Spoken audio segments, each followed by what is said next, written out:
Halo semua, salam sejahtera Malaysia. Saudara-saudara tuan-tuan dan puan yang amat dihormati.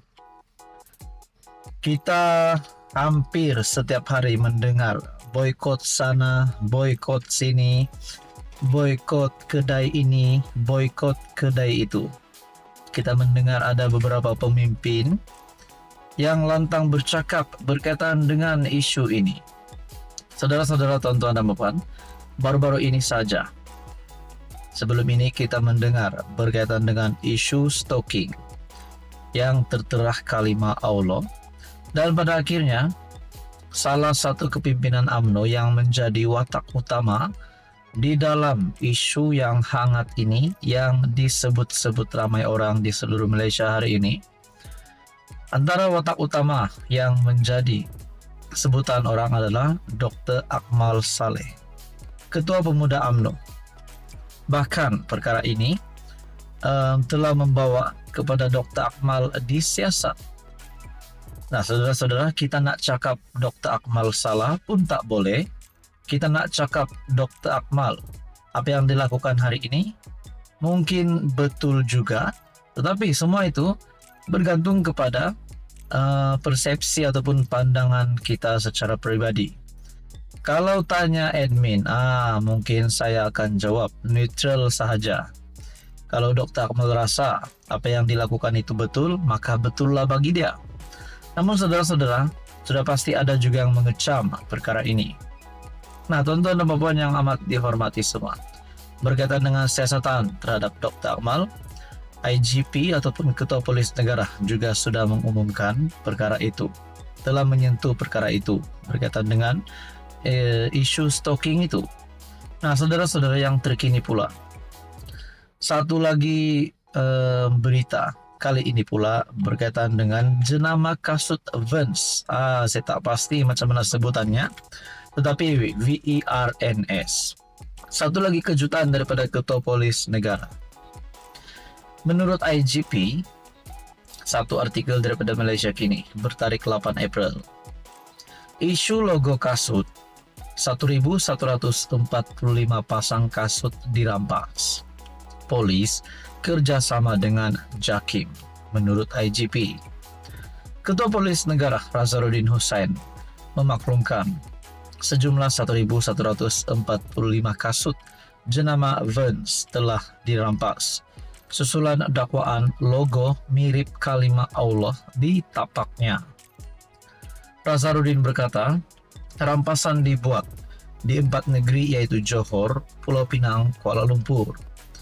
Dia juga berkata Jabatan Siasatan Jenayah akan bekerja sama dengan JAKIM dalam siasatan, terutama bagi menentukan sama ada logo tersebut adalah cut atau hanya rekaan grafik kasut tumit tinggi. Maafkan saya saudara-saudara, saya tidak fasih berkaitan dengan sebutan ini, yaitu KHAT. Anda boleh komen bagaimana sebutan KHAT ini. Pihak polis telah merampas 1,145 pasang kasut, namun tidak tangkapan dibuat. Kita nak pastikan apa kesalahan pada signage logo itu.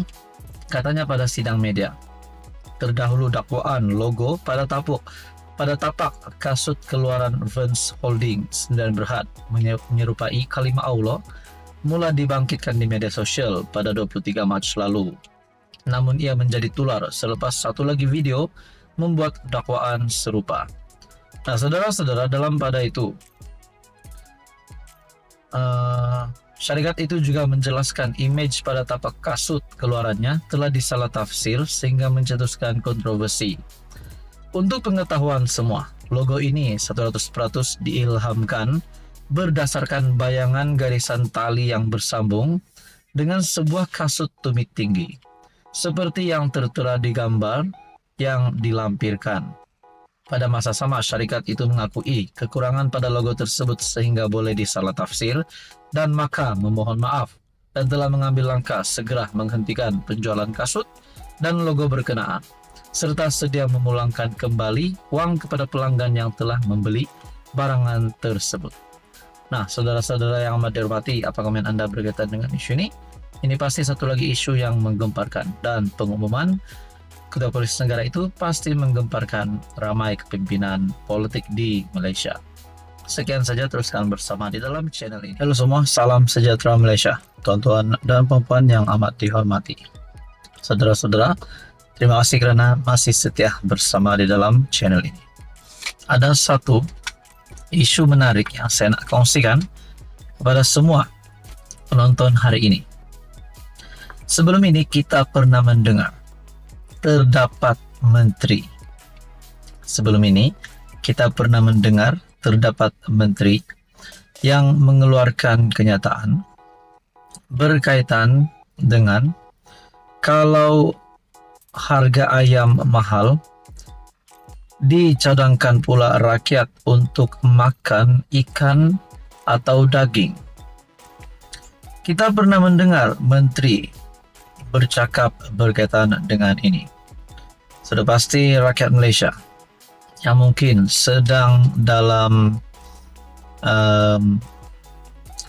masalah ekonomi yang tertekan berkaitan dengan kos sara hidup dan sebagainya, memerlukan pengumuman daripada kerajaan yang pengumuman positif yang akan menggembirakan, menyedapkan telinga rakyat.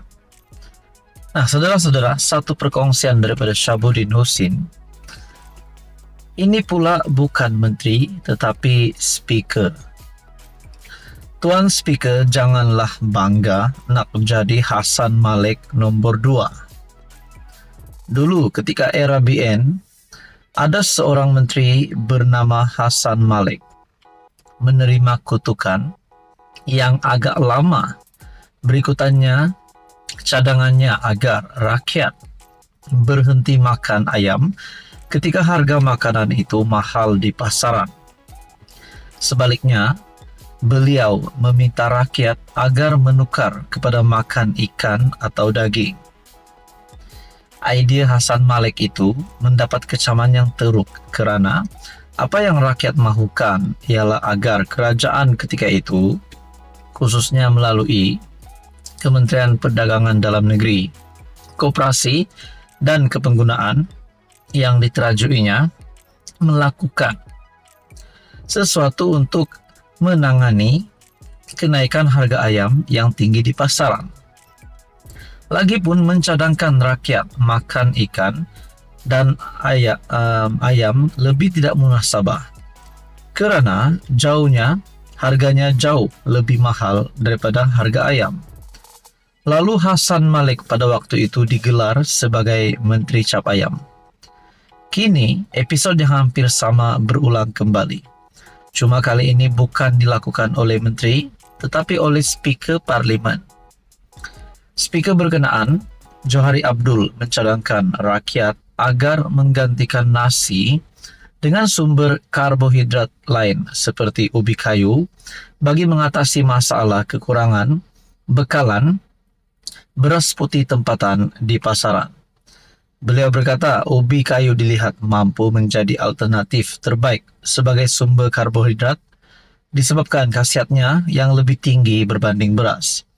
Kalau beras menjadi isu, apa tujuan kita makan beras? Untuk dapatkan karbohidrat. Saya rasa ada alternatif lain sementara kita nak selesaikan isu beras, yaitu makan ubi kayu, katanya. Adoy, kenapalah cadangan sebegini boleh dilontarkan?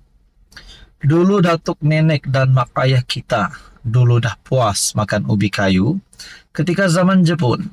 Kenapa sekarang nak diajak rakyat berundur ke belakang semula? Soal Syabuddin.